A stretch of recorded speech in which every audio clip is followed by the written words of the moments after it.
100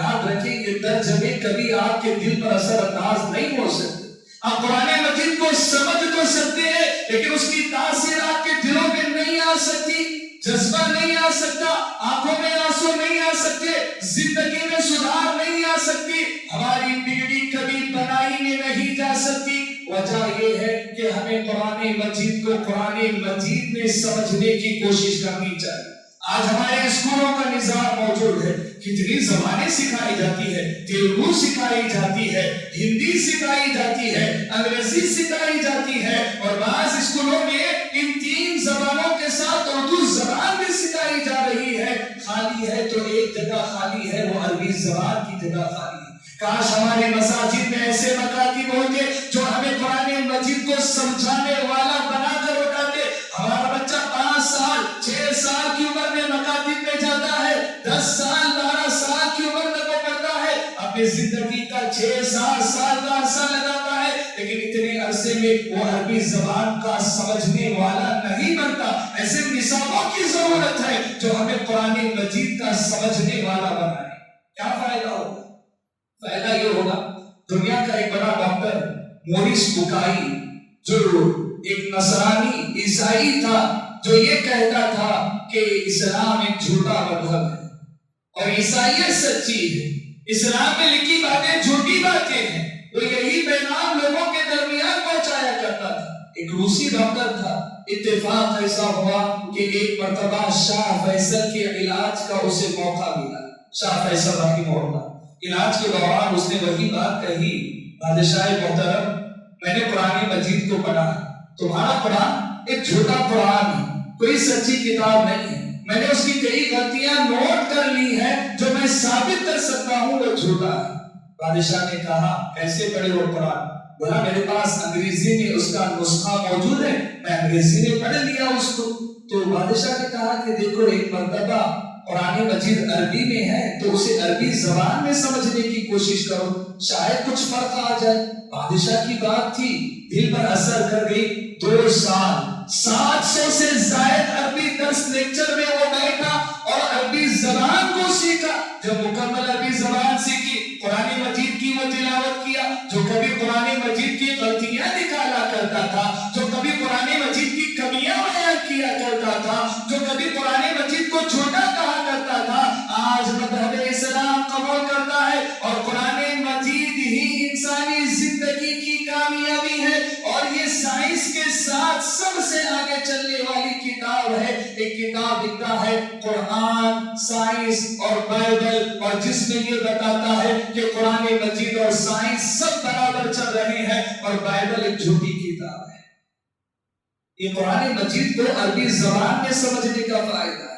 Maurice بکائی جو عیسائیت کا بڑا عالم دین تھا، عیسائیت کی تبلیغ کرنے والا تھا، انتقال سے پہلے وہ اسلام کی تبلیغ کرنے والا بنا اور اس کی زندگی میں انقلاب آیا تو قرآن مجید کو عربی زبان میں سمجھنے والا انقلاب آیا.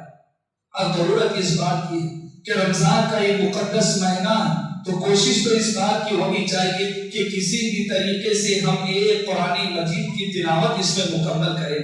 ایک مرتبہ قرآن مجید پڑھیں گے. رمضان کا مہینہ آتا، پیارے نبی صلی اللہ علیہ وسلم قرآن مجید کا دور کیا کرتے. انتقال سے پہلے آپ نے 2 مرتبہ حضرت جبرائیل کو قرآن مجید کا دور سنایا تھا. یہ آپ کی سنتوں میں ہے کہ رمضان میں مکمل قرآن مجید کی آپ تلاوت کیا کرتے تھے. ہم بھی تلاوت کریں گے اور تلاوت سے آگے بھی ہمیں بڑھنا ہے کہ قرآن مجید کو اردو زبان میں، تیلگو زبان میں کسی ٹرانسلیٹر کے ساتھ ہمیں نہیں سمجھنا ہے. ہم سیدھے رب العالمین کی زبان میں اس کتاب قرآن مجید کو سمجھنے کی کوشش کریں گے. ایسے ٹیوشنز قائم کیے جائیں، مساجد میں ایسے حلقے قائم کیے جائیں جو عام لوگوں کو عربی زبان سکھاتے ہو، قرآن مجید کی زبان سکھاتے ہو. تب اس امت میں انقلاب آئے گا اور زوال میں پڑی یہ امت عروج پر آئے گی. محکوم یہ امت حاکم بن جائے گی، غلام یہ امت بادشاہ بن جائے گی. اللہ رب العالمین سے دعا ہے کہ اللہ تعالی ہمیں قرآن مجید کی خوب تلاوت کرنے کی توفیق عطا فرمائے. اللہ تعالی ہمیں قرآن مجید پڑھنے پڑھانے کی توفیق عطا فرمائے، سننے سنانے کی توفیق عطا فرمائے. اس کے تبلیغ اور اس کے پیغام کو لوگوں تک پہنچانے کی توفیق عطا فرمائے. اقول قولی ھذا استغفر اللہ لی ولکم ولسائر المسلمین آمین. اس ویڈیو کو آپ اپنے رشتہ دار اور دوست احباب کے ساتھ ضرور شیئر کریں اور سبسکرائب کریں اور بیل آئیکن کو دبانا نہ بھولیں.